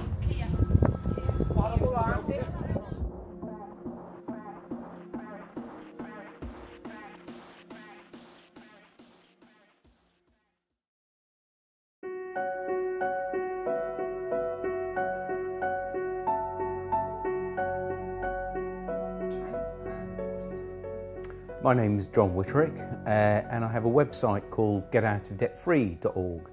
And basically what we do, we help people realise that the whole banking system is basically fraudulent, and we offer them the tools to actually challenge a banking system and basically get themselves out of this fictitious debt. The services we offer are, we offer template letters. We also offer start off with, if you're working with debt collectors, if you're dealing with debt collectors, we've actually got a very simple way of dealing with them, which is basically a addressee not recognised, return to sender, because it will always have your name either in uppercase letters, or it will have a title called Mr. or Mrs, and you can say, well, hang on, that's not me, I'm not the title. I don't spell my name in uppercase letters, so the addressee is not recognised. So that's one way. The other way we deal with the banking system or debt collectors is basically say, well, where did the money come from, and have I got a valid contract with you? And if I haven't, and if you can't prove that I have, then we are agreed to the following terms. And we send out a series of letters about 10 days apart. So, but it's, it tends to prove to be very successful. What it was, I used the method myself quite a few years ago and was astounded how easily that actually these companies just gave up. And so all I did, I got a website together and actually shared this information. GetOutOfDebtFree.org is a site that has been set up to help people dealing with the agony of debt. And the template letters just need you to adjust a few details and they're ready to go. Get Out of Debt Free has already helped thousands of people to get out of debt, and the combined amount of money saved so far is over £12 million. And that's just from the people who have reported their success to the site. The forum is a large part of the site and is broken down into different sections such as bailiffs, debt collectors, credit card companies, etc. It is full of people who will fall over themselves to help you, and with a wealth of knowledge and experience that will make sure you are not alone. So the important thing is that you have to keep hitting the ball back in the net. What you're doing, whatever they send you, you have to reply to it and send it back. Now, after you've sent them the 3 letters, also what's included in the letters are a fee schedule. And the fee schedule says, well, look, every time you send me a letter, if we can't agree, if you can't prove that I owe you anything, then we're going to agree to the following terms. And, you don't call me anymore. And if you do, it's going to cost you this much. And every time I have to write a letter to you, it's going to cost you this much. So what you do, you send them the fee schedule. And of course, if they do send you anything or contact you, you then start totting it up. And after a while, what you do, you send them an invoice. And if they don't pay the invoice, you can then get onto the small claims court online and actually start, pursuing them for the money.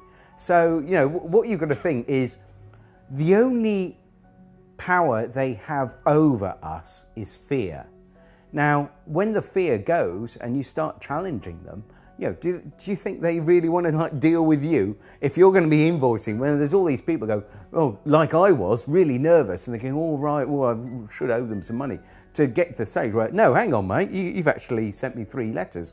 I actually charge £500 a letter now, that's 1,500 quid, plus the 2 phone calls at £100, so that, we're up to about 1,800 quid. So, basically, when you're going to pay, how are you going to pay? Debt collectors, really, the common term that's used for them is a third-party intervener, which is you have an arrangement, or you had an arrangement with an organisation. Because that organisation have contracted with a third party, which is the debt collector, there's some implication that you have to deal with them. You don't. Nobody has any, you have no obligation to deal with them whatsoever, and they know it really. It doesn't matter how well they've been empowered by their company, you have no need to deal with them whatsoever. And as long as you're firm and clear about that from outset, then your relationship should go a little bit smoother. The other thing I would say is, first of all, in any interaction with any debt collector, at your first communication, let them know that you don't want to have anything to do with them for whatever motives or morals or ethics you feel. But also let them know that any future time they take of yours will be charged, and let them know that that is the terms of your engagement with them, and you can set your charges as you see fit. Now, one of the things that that people often miss when the debt collectors come knocking is that these debt collectors have actually paid off your debt. They've bought your debt, often for pennies on the pound. So if you apparently owe £1,000, yeah, they've probably paid a tenner for it. But the point is, they've paid off your debt. So thank you very much. Did I actually go into contract with you to say that I'd pay you back for that? You should have probably asked me first before you went around paying off my debt for me. So where's the fear in that? These guys rely on fear to make you pay up. If you realise that they've got no power over you, and in fact they've paid off your debt, thank you very much. Where's the fear? All you're asking from them is an invoice for the amount they say you owe. Yeah. And nothing comes back. Well, they can't supply what we're asking for. They can't supply, and we know they can't supply that. But we asked for a contract. We also use contract law because that goes back years, and it's how we would deal with each other. But we say, can you give us a copy of the contract signed by both parties? And sometimes on loans you'll get a little squiggle, but no name against it. But the thing is, because they are a fictitious entity and we are a living, breathing soul, we cannot contract under contract law with a fictitious entity. So it's got to be equal to equal, really. It has. Yeah. That's what contract. That's what contract law says. Yeah.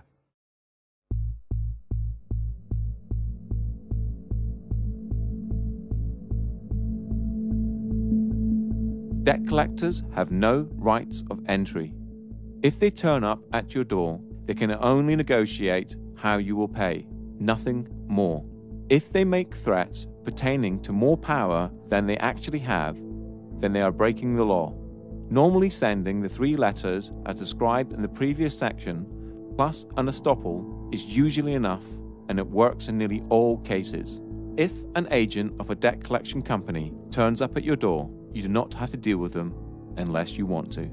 The best thing to do is to not open the door and wait until they go away. If you open the door, go outside and close the door behind you.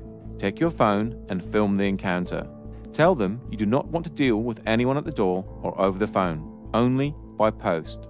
Ask them to leave your property, and if they don't, or make threats, call the police.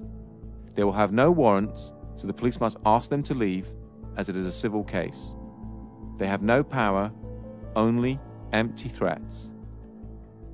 We deal with bailiffs quite differently from how we deal with debt collectors. So if bailiffs suddenly say, oh, we want some money, the first thing we would do is, if normally they contact you by post first.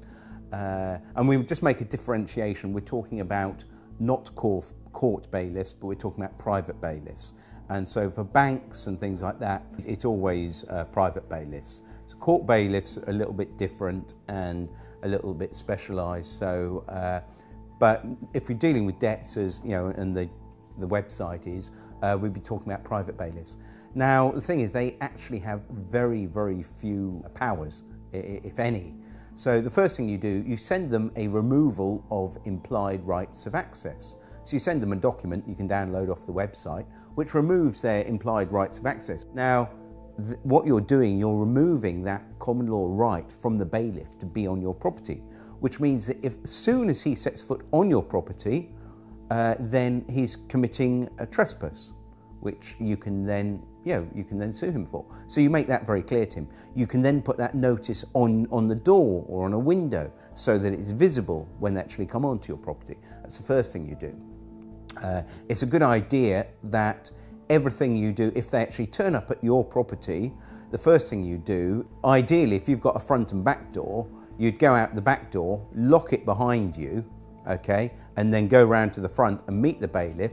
Make sure you have a camera at all times and view everything. Notepads are great. If you have a notepad and a pen as well, if there's 2 of you, one with a notepad and a pen, another with a camera, it automatically you're watching them. They realise they're being challenged, and that they can't push you about if you're recording everything, and you're well within your rights to do this. The other thing you ask them with the bailiffs, you always ask them, can I see a signed warrant from the court? Now, it has to be signed by an actual judge, not signed by anyone else. It is very unlikely they will have this, unless they have this and give it to you to read, and you can then read it through and take notes. But you can then say, right, I then want to contact the court and actually ensure that this person that signed it is in fact who they say it is. Otherwise you're here under false pretenses, and this is fraudulent. Very often, it's very rare that they actually have anything signed by a judge. So gentlemen, there's bailiffs on the doorstep, the concept of illegal debts, and how you actually deal with them when they're on your doorstep. So who'd like to take that? After that. Well, first thing you've got to understand is that the standard bailiffs have no power whatsoever. They will tell you they can come in your property whenever they want and remove property. They cannot. They're like vampires. You have to allow them in once. If you've allowed them in, they can come back and possibly break into your property and remove it. If you don't let them in the first place, there's nothing they can do. My son was dealing with a particular bailiff called Equita, who were threatening to come around and remove his property. And he showed me the letter, and he got a little worried because it says, "We would prefer you to be there, but if you're not, we will remove property anyway." And just to put his mind at rest, I actually phoned up the bailiff and stated that they'd said they were going to come and remove property, to which they replied, "Yes, we can legally come and remove property because once we've had a walk-in possession order." Now, a walk-in possession order is when they've actually walked into your property and started jotting down what you've got.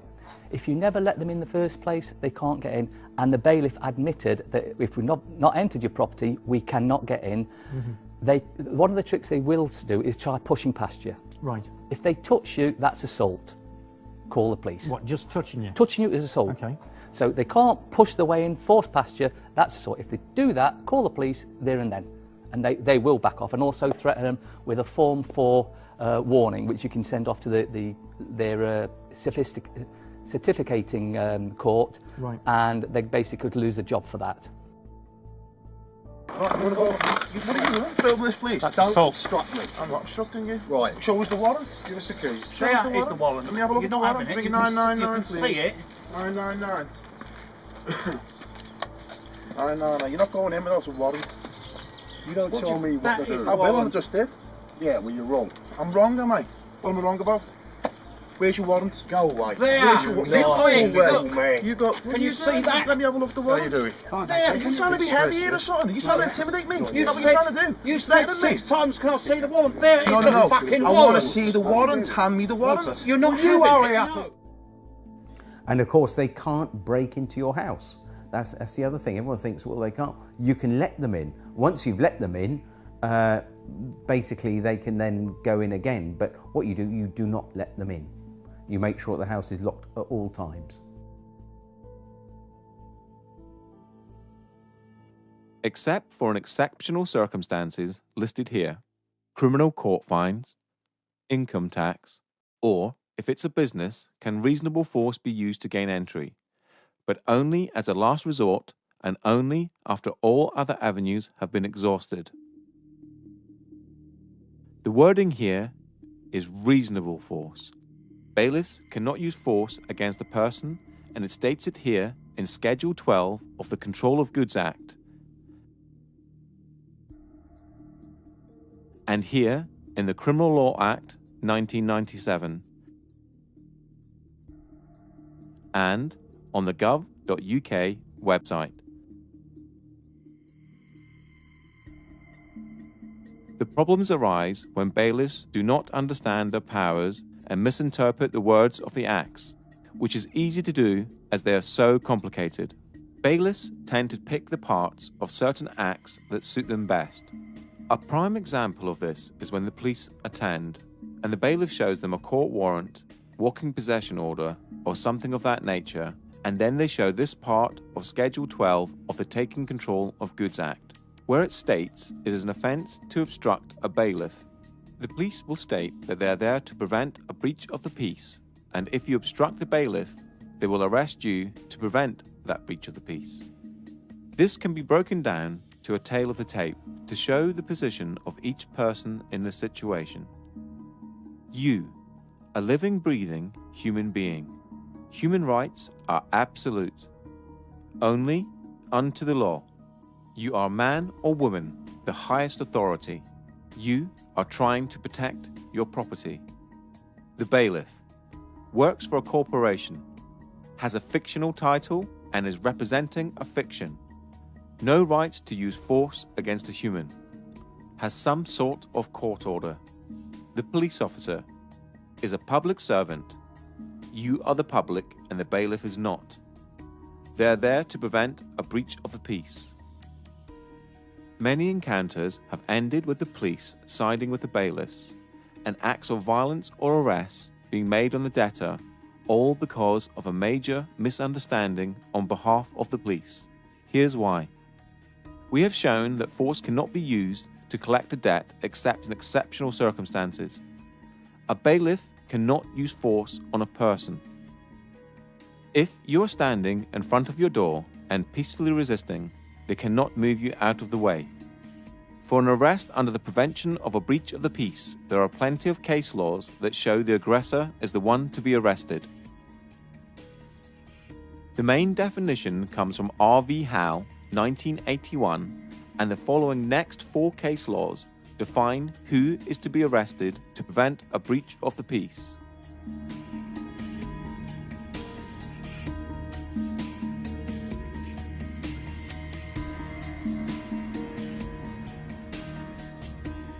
You cannot be obstructing a bailiff from his duties, as using force on a human is not his duty. It seems trivial, but the law allows you to peacefully resist the possession of your home or property. If the bailiff is there for a debt or a non-criminal fine, such as a speeding ticket or parking ticket, then it is a civil matter and the police must be impartial no matter what the paperwork says. R.V. Howe, 1981, and Bibby v. Chief Constable of Essex Police, 2004, are now held as the authority for defining a breach of the peace.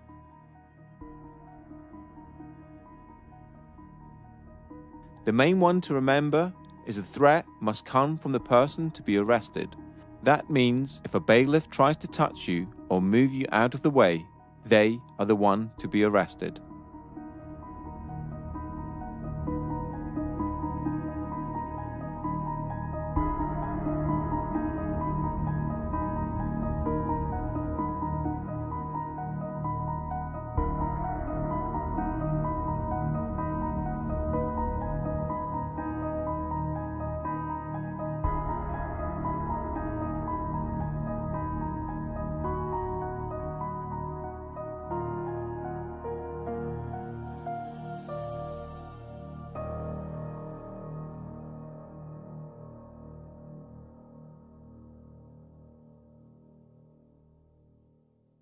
I'm talking to you. I'll help you up in court, mate.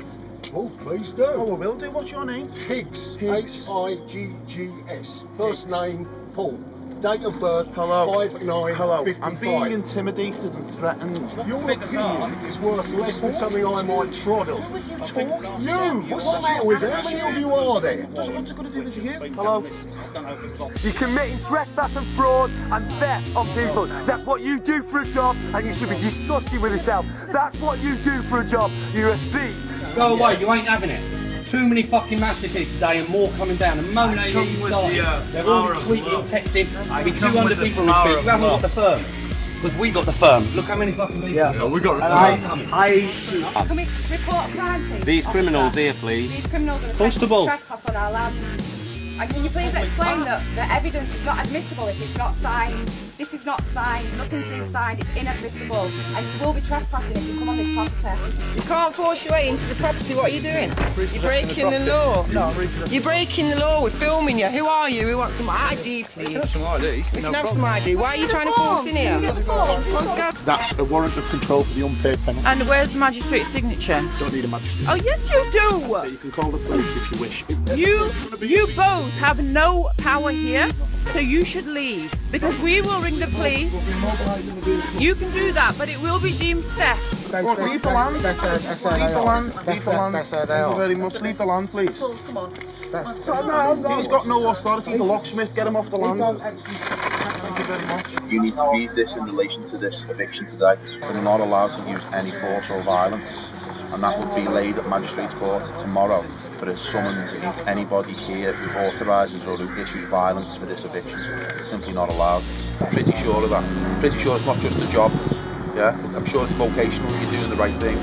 Yeah, you swore an oath to protect us, people, not to protect them, to protect us.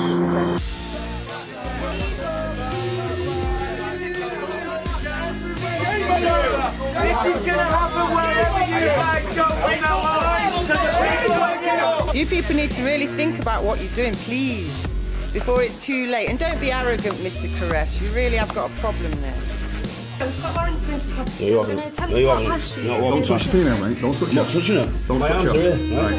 I'm not touching her. You're not coming in. You're not coming in. You're not coming in. Right. CAU. CAU. What's the job done? Good night.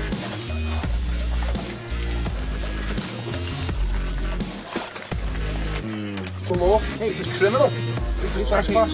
Caught by this is refusing to request a leave. By a sergeant. So I agreed to leave. Thank you very much, constables. Absolutely, you're going to be heroes online. Absolute heroes. Well done. Absolutely amazing work. You've just made history in this country. You've just made history in this country.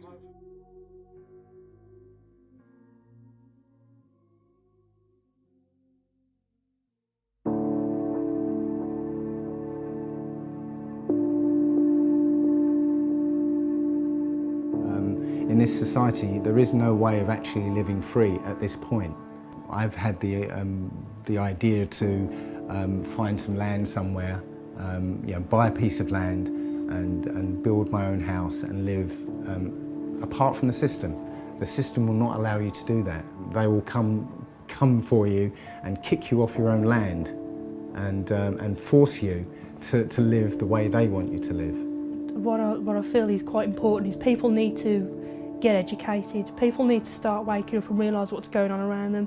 Generally, people tend to only give a damn really what's happening when it's actually on their doorstep and it's happening to them. But unfortunately, we can't wait for that to happen. We need to realise that we're all one and the same. We all need to look out for each other and protect each other, because we've got a system now that's been built up around us. We've got a corporate web of an empire that's completely taken over every aspect of our lives. So, to people who are worried about debt, again, don't worry about it. You got family, you got kids, you got real problems in life. Worry about those. You know, debt is not something to worry about. Fair enough, some people have mortgages. But again, as I said earlier, you start dancing with the devil, you're gonna get burnt, you know? You play with fire, you're gonna get burned. You're gonna sign agreements that banks own your house, you're gonna get burnt if you don't pay that. But in terms of consumer debt, you know, personal loans, unsecured debt, fuck it. Yeah, you won't be able to get a mortgage for 6 years. And who's got enough money to save up to buy for a deposit for a mortgage? Anyway, I don't know. So just don't worry. Live in love. Get out of debt free we've got one piece of the jigsaw, but there's so many things that need fixing on the planet, like health, education, law, everything. There's so many pieces, and I've been at, I think, 8 different festivals this summer, and I've seen tens upon tens of, probably 50 different speakers, and all of them have got a little bit of the jigsaw, and I'm sort of just trying to see how together that we can build a new sort of reality based on fairness, you know, because when you realise that, hang on, they're spraying stuff in the skies, they're putting stuff in our water supply, and you know, they're cutting down rainforests, and these are all problems. Now, I've got the answer to one of these, but you know, to change the world, we've got to sort out all these problems, I feel. The people stand above the government stand above citizens. And in America, we've taken the term citizen from them, but citizenship was actually created with the abolition of the slave trade. And it was so that slaves could be given the same rights as the free people, but without the same power. So the citizens were always going to be ascribed their rights and responsibilities by the government. And it was so that they could keep a finger on the ex-slaves. You know, whereas that's now been applied to everybody everywhere, and now obviously you have good citizenship classes at school, and citizenship is on the curriculum now. So all this is being not brought in for us, it's been brought in for a couple of generations' time, when it's totally normalised that everyone is a citizen who only has rights and responsibilities because the government gave them to them. And the standing as the people will be long forgotten by them. The sadness of this is that there is a lot of people out there that are involved in the commercial construct and are doing things every single day for one reason, that's basically to survive. So they have to go to work every single day and know that what they're doing is not moral. But they have to do it because they feel that there is no other way they can support their families. They are taxed to the hilt. Everything that they've got, they are threatened with its removal if they do not comply. That's a very, very sad situation, because that means that the human being is being controlled by a construct and can't escape that construct, and it gets worse day in, day out. They want a way out. Ignorance is our fault. Not being up to speed with what's going on is our responsibility. We're giving our power away to people who are using it against us. People need to understand.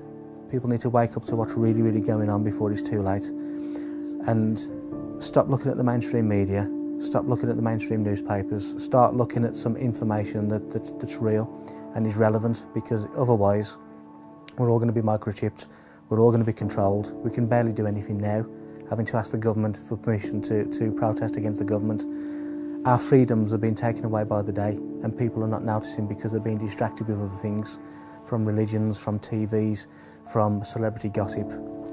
We need to be adults about it, we need to open our eyes, and we need to really, really see what's happening. Otherwise, we're going to be in the middle of this new world order, this complete one system of control, and we're all just going to be barcodes. And that's the way it's going, and that is the true reality of the world that we're living in at the moment. 5 years ago, when I was looking for letters to actually send to the banks, there was nothing on the internet. Nobody was talking about this apart from Mary Elizabeth Croft, who I based our letters on. And I thought, oh, this is wonderful. And I was thinking there must be template letters out there for, after the book that she'd written. There was nothing. Now we've got websites and forums and loads of different letters out there for dealing with banks and debt collectors. So that's how far in the last 5 years consciousness has shifted. People are waking up. Now when we hit the 100th monkey effect, that's when everyone wakes up. It's like a new film that's like no one has heard of, and then suddenly it breaks through and everyone's talking about it. And I feel that people suddenly realise, my goodness, we've been had by the banks, the governments and the corporations. And with endless war, with endless poverty, and keeping us on that treadmill.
show.